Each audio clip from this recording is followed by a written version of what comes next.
Hey guys, I'm Chef T-Max. Welcome back to the kitchen. Today, a gumbo. It's gonna be amazing. You wanna stay with me. Click subscribe if you're not doing that. Give me a thumbs up if you like this video and ring that bell and I'll send you new things I have coming up. So stay with me for some gumbo. You're gonna love it.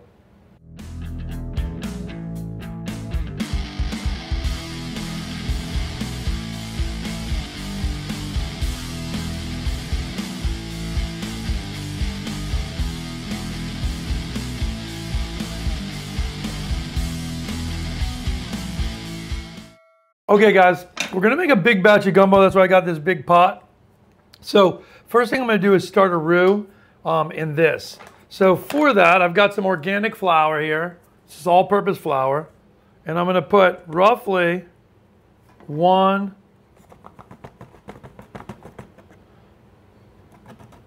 this is gonna be a lot of roux here.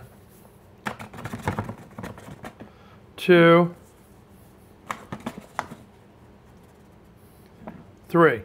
3 cups of flour. A lot of flour, right? So with that flour, not healthy, right? But you know, gumbo's gumbo. You gotta make it traditional. It's not exactly the healthiest thing putting a roux in. You see me cook without roux a lot. You could do this dish without a roux and it'd be brothier. You could add the veg to it and puree it and make it like that. But I'm gonna make a classic roux. It's a Labor Day weekend. We're gonna do some fun gumbo. So you guys all fall, this is a great dish. So I'm gonna take peanut oil. Another thing, people have been staying away from peanut oil, but peanut oil's got good flavor and we're gonna use equal parts of peanut oil and flour. So 3 cups of flour, 3 cups peanut oil, okay? And then I'm gonna put this thing on a burner. First I'm gonna do is mix it up. You guys can see this, right? We're just gonna mix it. And we're going to create a slushy, okay? So it's basically a slushy of flour and oil. Now, why don't you use butter? Because butter will burn. If you had clarified butter, you could use that. So you could actually clarify butter and substitute butter in if you wanted to do that. But you need to get this really nice and hot, and you want to get this very dark. And you're going to see how dark it's going to look. But while we wait for that, I'm going to put this on the stove and start to cook it there. Now, over here, I'm gonna start with some of the other stuff, like my chicken. So I've got chicken here. Now I'm using chicken thighs. So I'm gonna start with that. And I wanna just dice these. So while that's getting hot, I've got boneless, skinless chicken thighs. And I'm just gonna, you can see how I'm cutting this. So they're going to be bite-sized chunks. You kind of want people to be able to eat this with a spoon, right? And I'm going to take this, cut my chicken just like this in strips and back the other way, right? So I could get a nice dice, like a large dice, right? We don't want the chicken to cook too fast, and I'm going to sear the chicken lightly, right? But I don't want to overcook the chicken as well. Though that's the reason I use thighs in this, because thighs, they can just hold up better to longer cooking, right? They don't get overcooked and dry. If you put chicken breast in this, and a lot of people are gonna ask me, can I use chicken breast? You can, but it's just gonna get, it's gonna get dry. And I prefer the moisture of, chicken thighs. And it's not like, chicken thighs they're super tasty. It's a way different flavor that you're getting from a chicken thigh. I mean, they are chicken flavor to me, but like a chicken wing does as well than a chicken breast. But the reality is, if you're not, if you're into just eating a healthy piece of chicken breast, you're probably not going to be into eating gumbo anyway. So save this for your friends who like to eat good food, okay? And you can make chicken breast with something else. So with this, you can see how I'm slicing this, right? Like that, into the small pieces. And then I turn it the other way, and I'm just chopping it back that way to get these kind of bite-sized chunks. Okay, so my pan should be nice and hot. And seeing that I've got almost one of those done, I'm gonna take a little bit of our oil, our peanut oil, and then I'll let that get hot. So each one of these pans I had, I think, 6 thighs in there. And if you feel any bones, that they missed a bone or like a knuckle or something that's just tough or rough, you want to pull it out, because this at the end will have all finished product in it. That's why in front of me you can see I've got all my vegetables nicely cut up, and they need to be cut nice because of that. Okay, now with this, I'm going to just sear this chicken like this. Okay, I don't want to overcrowd the pan. I want it to be nice and flat, and I want to put a sear on it on all sides. So I'm going to move that around in there. And then, while I let this sear, I'm going to go ahead and cut the rest of these thighs, and we'll see back in about a minute or two, and I'm going to show you what that looks like. Okay, I've been stirring my roux. It's still very blonde, and I'll show you what it looks like when it darkens up. But right now, what I want to do is I want to just take this. Now, what you might be asking yourself is, why don't you just cook, or don't you cook the chicken in with the roux? And ideally, this is all one pan wonder. So you would cook the roux, or you would actually, I would sear the chicken and pull it out, like I'm doing here. And then I would do this in the big pot. I would do this chicken in a big pot, but I'm trying to show you it, so it's a lot easier if what I do is I sear the chicken a little bit here, like this, okay? And then I'm going to put a little salt in this. I'm going to salt as we go, so it's not no salt at the end, and you got to over salt at the end. So I put salt in this stage, and we'll salt it all along the way.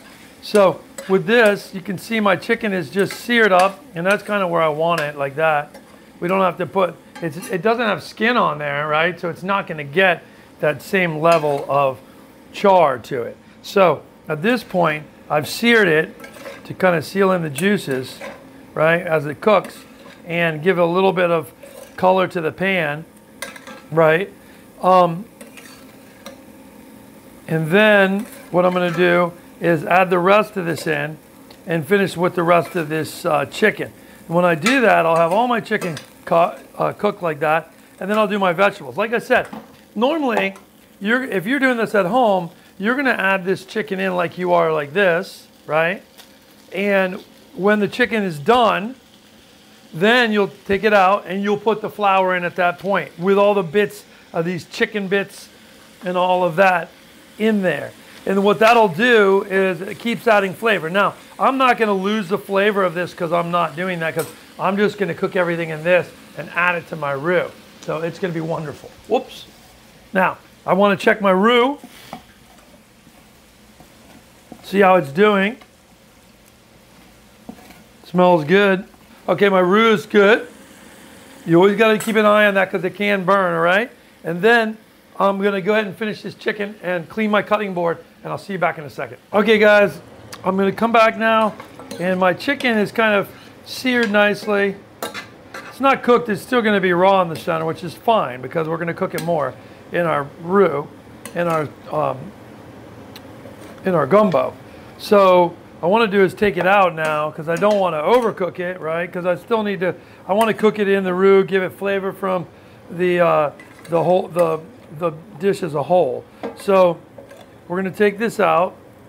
Now, like I was saying, at home, you'd be doing this as a one-pan wonder, right? So your chicken would be in here, and at this point, you would put your flour and your oil in here, and you would make your roux. You wouldn't do it in a small pan like this. You would do it in a pot. That's why I'm doing mine in a big pot. It gives me plenty of room, okay? Once I'm making my roux, let's pretend the roux is on. Let's pretend that this is the roux, and it's nice and dark. And I'm going to show you what the nice dark roux looks like. But when we do that, we're going to start with our other vegetables, which is our Holy Trinity, our onions, peppers, and celery. And here I've got a boatload of them. So I'm going to start with my onions and peppers.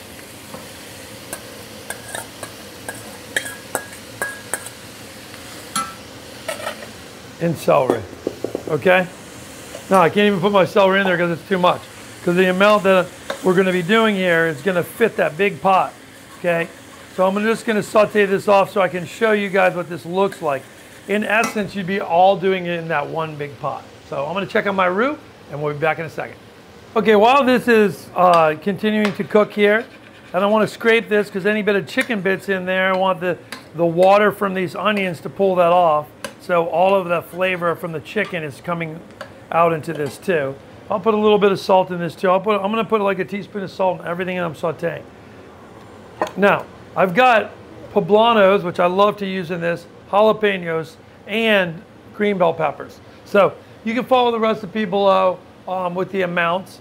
But on the poblano, they're not usually too spicy. So I usually, for a batch like this, I think I use 3 poblanos. Now you see how I cut around the seed stem like this? I don't want the seeds in there. If you get a few in there, that's okay. But I'm basically looking to dice these into, again, bite-sized pieces. We're not mincing them up. They're going to cook down nicely in this anyway. And I just want to lay those in, cut them in like these. So I'm going to cut them back the other way, like this. And I'm going to make a beautiful dice of pepper from that. And I'm going to stick that here. Now I've got already some diced up, you can see, right? And then I'm going to do the same thing with the jalapeno. I'm going to cut it in half. I'm going to take out the seed pack like this, okay? I don't want this to be overly spicy with jalapeno seeds because I can't really even judge how spicy it's going to be. So I just want to cut it like this. And I've already put 4 jalapenos in here, okay? So here I have 3 poblanos and I've got 4 jalapenos. And those are going to be our kind of more flavorful green pepper, where the sweet green peppers are here. Now I got to check my roux because I'm constantly checking to make sure I don't burn it. I want to bring the roux over here so you can see it. You see what it's looking like now? It's getting golden. It's beyond golden. It's got some bits of dark brown in there. I'm not going to be happy till this thing is really getting very much darker than this, okay? Because once we put our stock in all of that, it'll mellow it out. So we want this to be really dark. Okay, so it's going to go back on and we're going to keep an eye on it. Okay, so while we let some of these vegetables cook, I want to talk to you about this a little because it is kind of confusing because that big pot, I'm making this for a party and I want to make that big pot. Now I didn't have a big enough pot that fits on this burner so you could see it cooking in front of me. So I have to show the whole sauteing process and we're going to talk about it, but I don't want to confuse you. So this you would all do in one big pot on a burner, stovetop, whatever you can do it on, right? And you would start with your chicken, and then next I would go with my sausage. Now, what would you do for your sausage? I like to go to my local guy here, Emerald, Emil, excuse me, not Emerald, even though I'm sure Emerald makes a nice gumbo, but Emil makes really good sausage, and he's over here right next to me, and I love how he does his garlic dry sausage. Very much like a chorizo, and you can just either find a chorizo in the store that you like. It should be a dried one. We don't want the raw meat that we have to cook in this. We want the dried, okay? It's going to give a lot of flavor to this dish. So because that dried meat is already kind of cured and dried and smoked, you just really have to, it's not raw, so you can cut it like chorizo. You can dice it, right? And we're going to put it in with our ingredients here. And you can see I have a couple, I had him give me some little smaller spicy ones I have in here. I have the garlic one. So I mixed up the different sausages. So this is a chicken and sausage gumbo. And that's kind of like to use the dried smoked sausages. And this would be after you saute your chicken and you put your roux in and your roux is done, I would go with the sausage first to get the oils off of this cooking together with the roux as well, and then these vegetables. Now I'm going to check on this roux one more time. Okay, my roux is getting dark brown. It's still looking good, but it's not ready yet, and I'm going to show you what it looks like when it's ready. Now, these peppers and onions are cooking down nicely like this, so I'm going to go ahead and pull these out, and then we're going to cook our sausage, okay? And then I'm going to show you the spices as well that are going to go in this. This thing's going to cook like one big happy family, right? So again, don't get confused by the way that I'm removing this and all of that. This pan is too small to cook the size gumbo that I'm cooking. Okay? So I want to make sure you guys understand that. And I apologize that I don't have a pan big enough to make a giant gumbo right in front of you. Maybe I'll have to get that, but you'll get the point. So here I've got more vegetables cooking. I want to put in my sausage, okay? And then I'm going to saute these sausages up. Now you can see there's some little ones in here. You see these little ones? These are like a little spicy one. But you can see the pork fat that's in that. Oh, beautiful. So I've got 3 different types of pork sausage in here. Garlic, one with Hungarian paprika. Now that's beautiful because I'm going to get my spices ready right now while we let that saute a bit. Here I've got my chili. So you can use any chili powder that you like. I'm going to use this cashmere chili. I'm going to put 2 tablespoons of that in. Okay. I'm going to put in 1 tablespoon of Hungarian paprika. Actually, 2 tablespoons of Hungarian paprika. I'm not using smoked in this because I'm using a lot of smoked sausages, okay? So we already have a lot of smokiness. And then with the cayenne, I'm just gonna use a teaspoon. I don't wanna get it too hot in the beginning. I can always add at the end hot sauce or things like that, okay? So, again, this sausage, you see how this is starting to saute like this? The bottom is getting nice and brown, the pan, okay? Once I do that, I'm gonna add in my peppers, my other peppers here. These peppers are gonna give some moisture off and they'll help to kind of cool the bottom of the pan down.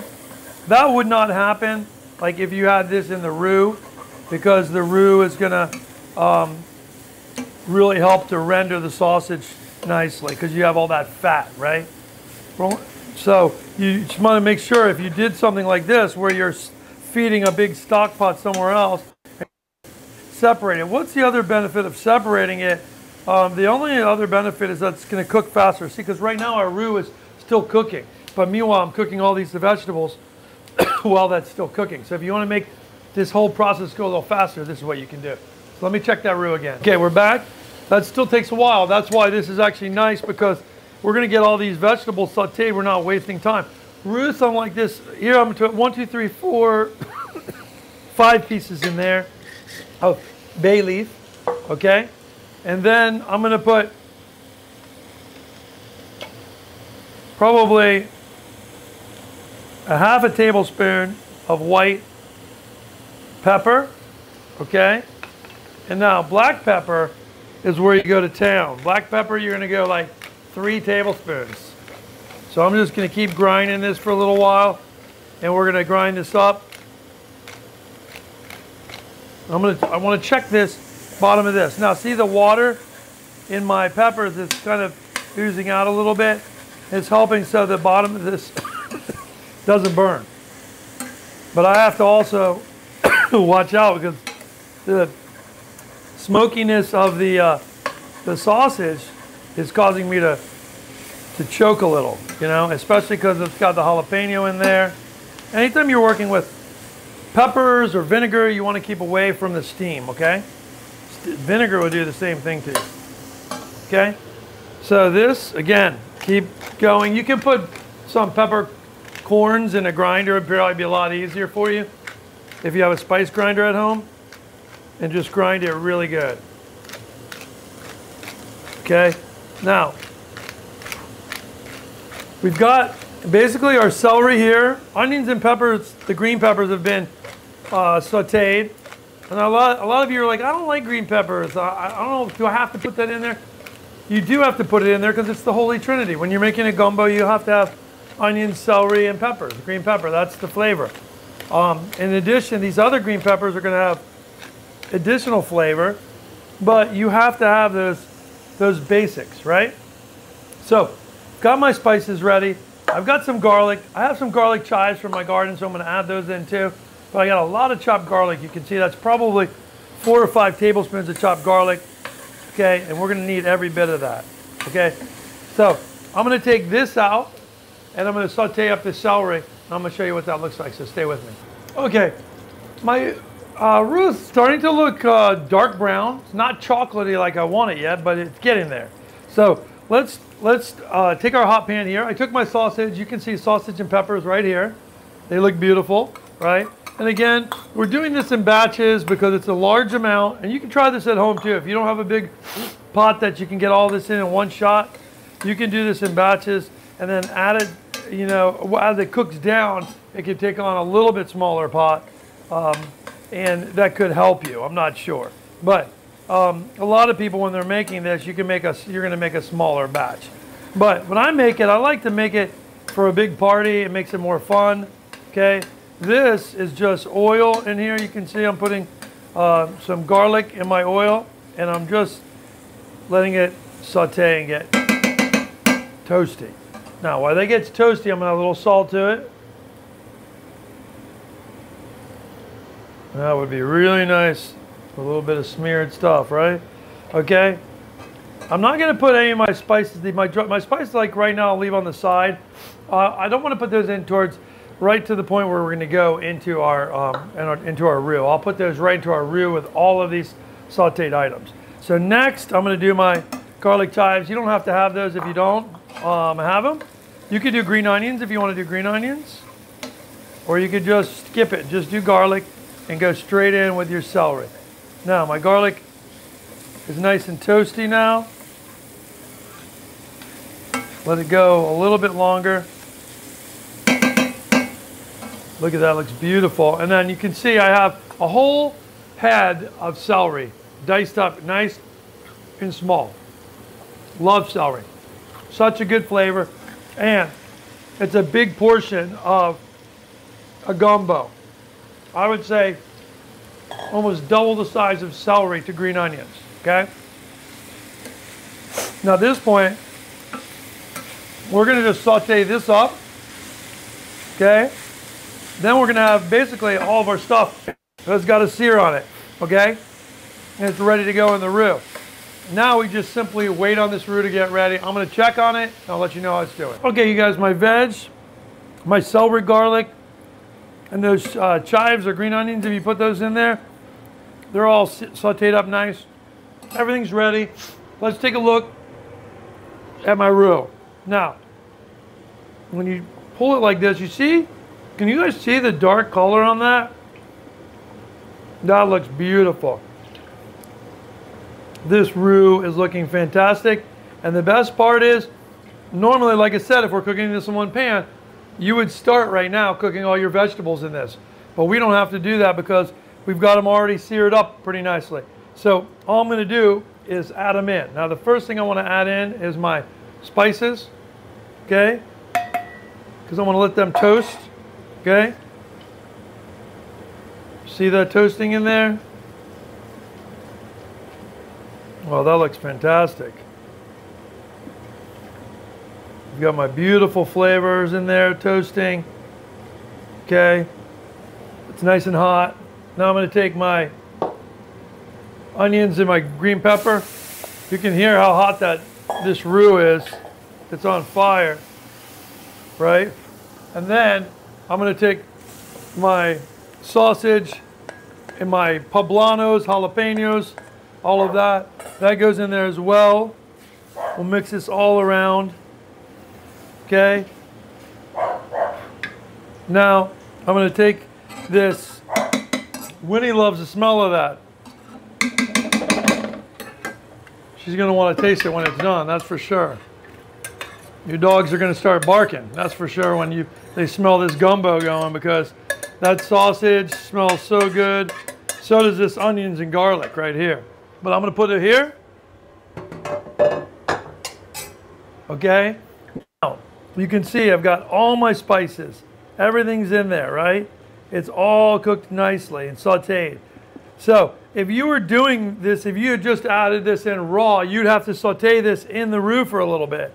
But I'm already ready to go. My roux as dark as can be, right? I put all my stuff in it. It's beautiful. And now all it needs is the liquid.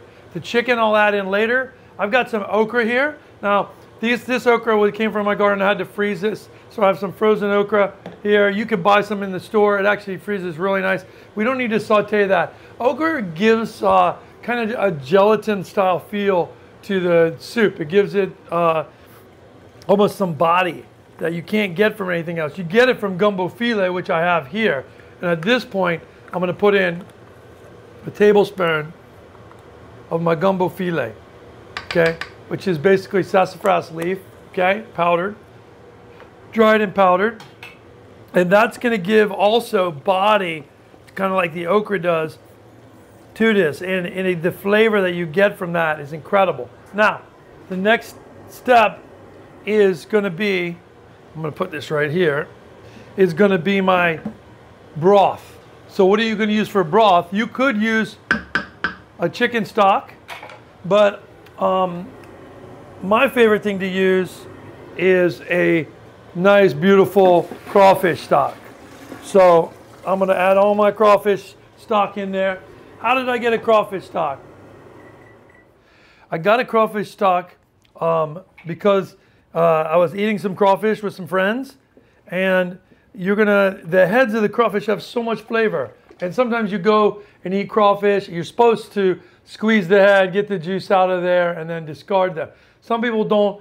If you have any friends that don't squeeze the head or are scared to do that, have them put all of their shells in a bucket, and you can take those ones home, and they still have all that flavor in the head.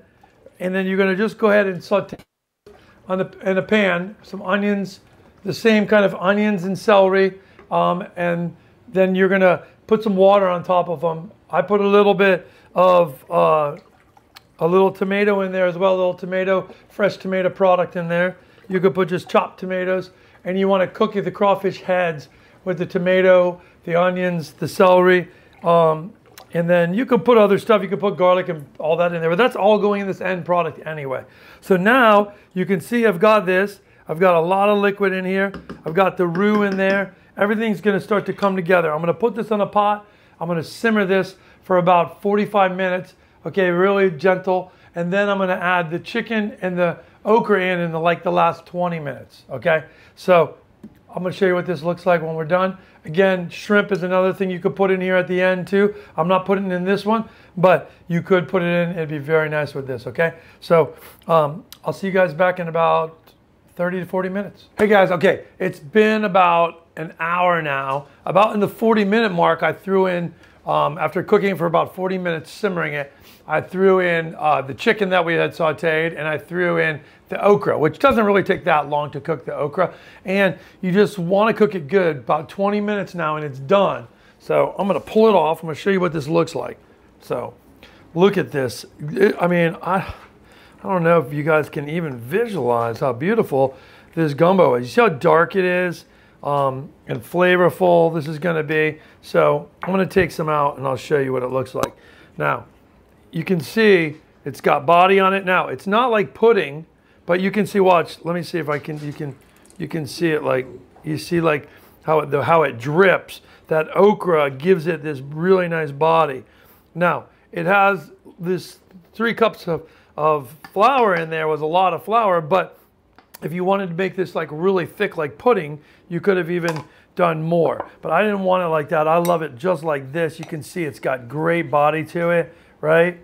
Nice darkness. Look how dark that is from the spices, from this roux, and it's going to be fantastic.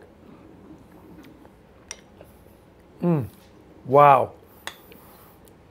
Velvety. You've got the chicken in there, the chorizo, all that beautiful okra and vegetables, and all of those spices. It's just a great combination. You guys got to try this at home. The best way to serve this is with rice. So if you have some rice, cook some rice separately, put the rice on the side of this, and serve this to your friends and family. They're going to love it. It's great for the holidays, great for any time.